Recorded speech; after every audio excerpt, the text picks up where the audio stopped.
Let's start with our first news.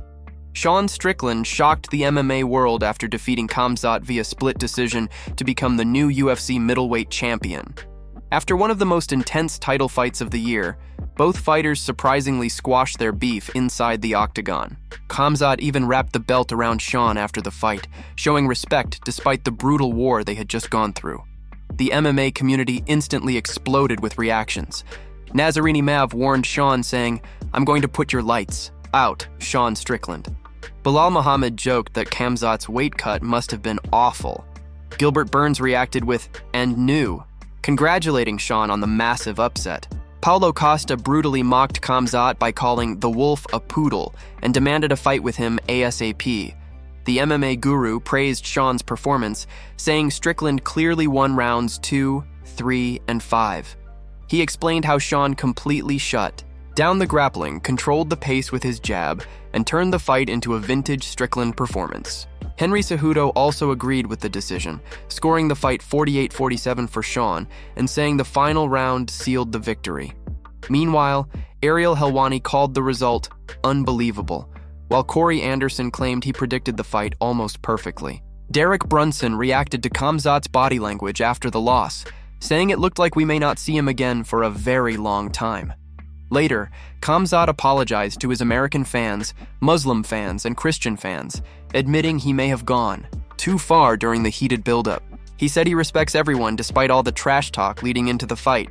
The video wrapped up by featuring top fan comments, many criticizing Khamzat for talking about Sean's family while demanding nobody mention his own.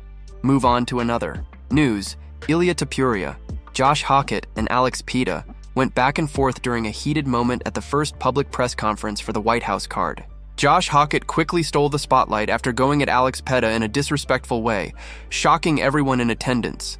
He called himself the baddest man on the planet and mocked Alex, saying he would treat him like a dog and that nobody could stop him. Hockett escalated further with extreme trash talk, claiming he would embarrass Alex and even use shocking language that stunned the crowd. During the exchange, Ilia stepped in to respond on behalf of Alex, since Alex struggled with English in real time.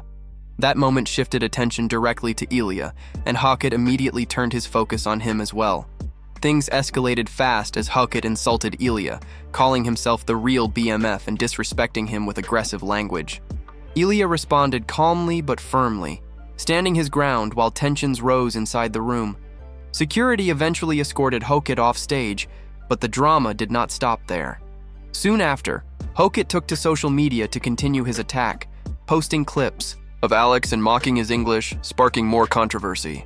He also responded to fans online claiming Ilia would lose easily and doubled down on his confidence, saying he was unstoppable. In another post, Hockett criticized comparisons between Ilia and himself, insisting he was on another level entirely and would dominate anyone put in front of him. Despite the chaos, Ilia and Alex have reportedly been training together since the White House press conference involving Donald Trump. After the confrontation, Ilia showed respect toward Alex by standing with him and backing him up during the tense exchange. Alex later acknowledged Ilia's support with a handshake, signaling mutual respect between the two. The situation quickly turned into one of the most unexpected rivalries in recent UFC history, with fans reacting strongly across social media. Many called it chaotic, while others praised Ilia for stepping in and keeping composure under pressure. Hockett's rant continued to circulate online, adding fuel to the growing tension surrounding the White House card. The entire situation left fans stunned as emotions continue to rise inside and outside the UFC spotlight. Security presence remained tight as officials monitored every move to prevent further escalation between the fighters and their teams closing.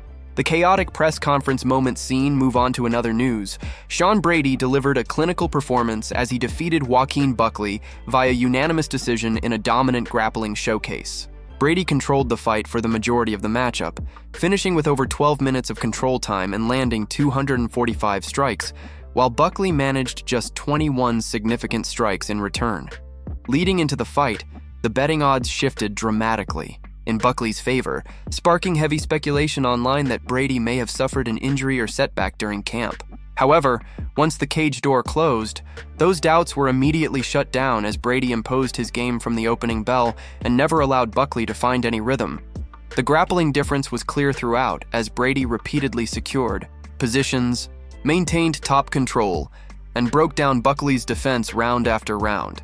Fans and analysts quickly reacted to the unexpected one-sided nature of the fight, with Bilal Muhammad saying even years of training in Dagestan would not have helped Buckley in that moment. Ben Askren questioned the unusual late money movement, pointing out that the fight was all Brady from start to finish. Kevin Holland praised the grappling display, calling it impressive, while Sean Zahabi described it as a grappling seminar. Ariel Helwani labeled it a massive bounce-back win for Brady, and Drew Dober called it a true masterclass performance. Corey Anderson also urged fans to show respect, praising Brady's dominant outing. After the fight, Brady reflected on his performance, admitting he wanted the finish but was still satisfied with the result. He emphasized that he went in with a clear mindset to dominate and make a statement, regardless of the outcome. He also highlighted the strength of his training environment in Philadelphia, explaining that his team prepares for all styles without needing outside camps. Brady expressed pride in sticking to his game plan and proving he belongs at the top of the division. He also called for more support from American fans, stating that fighters should back their own more consistently. Looking ahead, Brady mentioned potential future matchups, including a desire to face Kamaru Usman, believing the fight makes sense stylistically. He also discussed the importance of staying active and taking meaningful opportunities, including a possible fight in Philadelphia, which he described as a dream scenario in his hometown. Move on to another news. Paulo Costa and Josh Hokett were involved in a heated altercation in the crowd that quickly escalated and had to be broken up by security. According to Paulo, Hokett owes him $100,000 after receiving 2 bonuses for his win over Curtis Blades at UFC 327, while Paulo claims he did not receive a bonus for his victory over Azimad Mzakhanov. The tension reportedly carried into the crowd area where both fighters came face-to-face in a verbal confrontation that drew attention from fans and security. Paulo was heard saying, "There's only one like." The situation intensified as voices were raised and both men exchanged heated words in front of the crowd. Hokett responded, "Get thee out of here." Paulo then shouted, "I want my money!" The argument continued with both fighters refusing to back down as security moved closer to separate them. Hokett added, "I get you your water, $100K. The crowd reacted strongly as the confrontation became more intense and chaotic. Paulo continued pressing the issue, demanding clarity over the alleged unpaid bonus and accusing Hokett of avoiding responsibility. Hokett fired back, asking, "You want me, brother?" Security finally stepped in and physically separated the two fighters before the situation could escalate further. After the incident, the atmosphere inside the arena remained tense as fans continued reacting to what they had just witnessed. Officials monitored both camps closely to prevent any further escalation as the situation cooled down slowly. Reports suggest that the disagreement stemmed from financial disputes linked to performance bonuses and post-fight payouts following UFC 327. Paulo Costa was visibly frustrated throughout the exchange, repeatedly insisting that he was owed compensation he believed had been unfairly withheld. Meanwhile, Hokett appeared equally aggressive, refusing to acknowledge the claims and escalating the verbal back and forth with confidence and defiance. Security personnel formed a barrier between the two sides as officials attempted to restore order in the crowd section. Fans continued recording the moment, with clips quickly spreading across social media within minutes of the confrontation. Commentators later described the incident as one of the most unexpected crowd altercations tied to a recent UFC event. Both fighters eventually left the area under supervision, with no further physical exchange taking place. The controversy added yet another layer of tension to an already heated fight week environment. Security remained on high alert afterwards. Move on to another news. UFC 328 event highlights delivered. One of the most anticipated cards in recent memory as fans witnessed finishes, controversy, and unexpected drama from start to finish. The prelims opened with explosive action as Abba Gautier scored a brutal knockout over Ozzy Diaz with a clean right hand followed by ground and pound hammer fists. After the win, he called for a dream matchup with Israel Adesanya, saying he has admired him since the start of his MMA journey and wants to test himself against elite competition. Yoslav Amosov also secured a dominant win over Joel Alvarez, lifting him, slamming him, and finishing with an arm triangle submission in round 2. Jim Miller added another historic moment by submitting Jared Gordon with a guillotine, extending his UFC win record to 28, while also celebrating emotional news that his son is now cancer-free. by Sangrues Chimaev delivered another finish on the prelims, choking out Jordan Santos in the third round. The early card set the tone with non-stop action and multiple stoppages.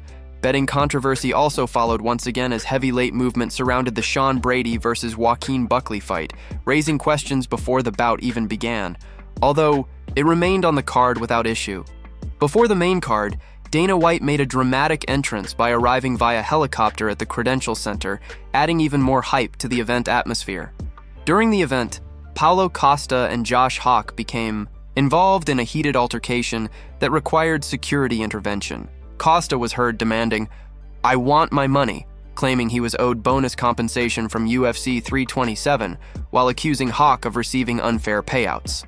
The situation escalated when Hawk confronted Costa face-to-face, attempted to grab his drink, and exchanged heated words before security quickly stepped in. Hawk also shouted insults and flipped him off as tensions peaked in the crowd.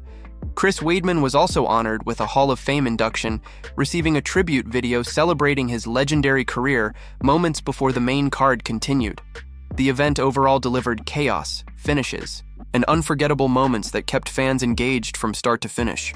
Main card fights only added more intensity as the crowd reacted to every exchange, proving UFC 328 lived up to expectations as a stacked night of violence, skill, and controversy. Across multiple divisions, cementing its place as one of the most talked about events this year's card. Move on to another news. Alexander Volkov defeated Waldo Cortes Acosta via unanimous decision after a closely contested heavyweight battle that split opinion among fans and analysts. Henry Cejudo scored the fight 29-28 for Waldo, stating it was a very close fight, but that Waldo landed the heavier strikes in the final round, calling it a great fight overall. However, the MMA guru strongly disagreed, saying that anyone who believes Waldo won should never watch another MMA fight again, insisting Volkov clearly controlled the key moments. Despite some boos from the crowd, Volkov's performance was described by analysts as a masterclass in timing and distance. Critics pointed out that many of Waldo's highlighted shots were either blocked or missed, especially in the third round, where the exchanges were tighter than they appeared. Following the fight, Volkov reflected on the pressure he felt going in, stating that he carried responsibility for his country and fans, especially with strong support from Russia. He admitted to being nervous, but emphasized that he executed his game plan and did exactly what he needed to secure the win. Volkov also spoke about the nature of modern heavyweight fighting, criticizing the reliance on single power shots and comparing it to fighters who rely only on forward pressure. He stressed that he values technical improvement movement and evolving skill sets over brute force approaches. He added that experience does not guarantee success inside the octagon, explaining that fights are decided in the present moment, not by past achievements or medals. He emphasized the importance of staying focused, adapting quickly, and making decisions under pressure without hesitation. Looking ahead, Volkov stated he is ready for any challenge, and even offered to serve as a backup for upcoming title fights or major matchups, keeping himself active in the heavyweight title picture. In the co-main event, Joshua Van delivered a statement performance, defeating Tatsuro Taira via TKO in a fast-paced and explosive finish, further solidifying his rising status in the division. The heavyweight division continues to shift rapidly, as contenders push for rankings, with Volkov now positioning himself closer to another potential title eliminator after this dominant and highly debated performance inside the octagon. Once again, in heavyweight MMA scene. Move on to another news. UFC 328 main card delivered chaos, finishes, controversy, and one of the most debated decisions of the night. The card opened with King Green taking on Jeremy Stephens in a fight that started slow but quickly shifted momentum. Early in the exchange, Green landed an accidental groin kick, earning a warning before action resumed. Once restarted, Green took control with sharp elbows and top pressure. He eventually took Stephens' back and secured a rear naked choke, finishing the fight in the first round. The MMA community reacted strongly, with Chris Gutierrez praising Green, while others highlighted the record implications for Stephens, who now holds the most losses in UFC history. Next up, Sean Brady faced Joaquin Buckley in a fight that originally wasn't even scheduled for the main card. From the opening round, Brady imposed his grappling, controlling Buckley on the ground with relentless pressure. The second round followed the same pattern, with Brady landing from full mount while Buckley struggled to create offense. By the third round, nothing changed. Brady continued dominating positionally, smothering Buckley and neutralizing every attempt at a comeback. After 3 rounds of control, Brady walked away with a clear, unanimous decision. Victory. Fighters and analysts reacted heavily. Bilal Muhammad said even years of Dagestan training wouldn't help Buckley in that form, while Kevin Holland praised the grappling display. Ben Askren questioned the late betting movement, saying the fight was all Brady. Derek Brunson pointed out that people forgot Brady was the underdog, while Ariel Helwani called it a massive bounce-back performance. Analysts agreed it was a clinical and dominant showing from start to finish. Attention then shifted to Alexander Volkov versus Waldo Cortes Acosta, where tension had already built during the face-off after Volkov placed a hand on Waldo's shoulder, triggering a heated reaction. Inside the fight, both men had moments, but Volkov's technical striking and control ultimately carried the early rounds. Waldo found brief success in the third, but not enough to shift the judges' scorecards. Volkov secured a unanimous decision win, though the result sparked debate among fans and analysts.